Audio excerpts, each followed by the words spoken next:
আগামী 2-4 দিনের মধ্যেই বাংলাদেশের বিরুদ্ধে টেস্ট এবং টি-20 সিরিজে ভারতীয় দল ঘোষণা হতে চলেছে।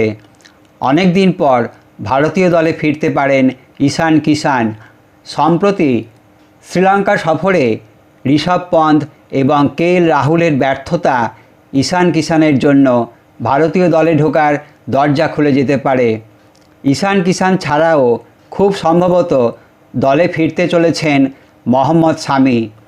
বিশ্ব টেস্ট চ্যাম্পিয়নশিপের কথা মাথায় রেখে বিসিসিআই বাংলাদেশের বিরুদ্ধে দল গঠনের উপর বিশেষ গুরুত্ব দেওয়ার কথা ঘোষণা করেছে।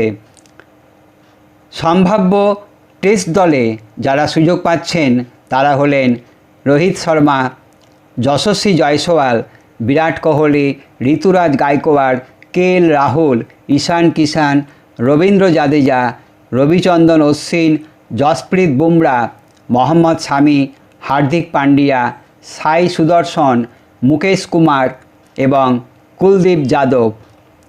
সম্ভাব্য টি-20 দলে যারা সুযোগ পাচ্ছেন তারা হলেন যশস্বী জয়সওয়াল, অভিষেক শর্মা, ঋতুরাজ গায়কোয়াড়, সূর্যকুমার যাদব, ঋষভ পন্থ, ঈশান কিষান, শিবম দুবে, অক্ষর প্যাটেল, হার্দিক পান্ডিয়া, আর্শদীপ সিং, হর্ষিত রানা, রবি বিষ্ণই, প্রখর চতুর্বেদী, রিয়ান পরাগ, রাজ লিম্বানি এবং ওয়াশিংটন সুন্দর।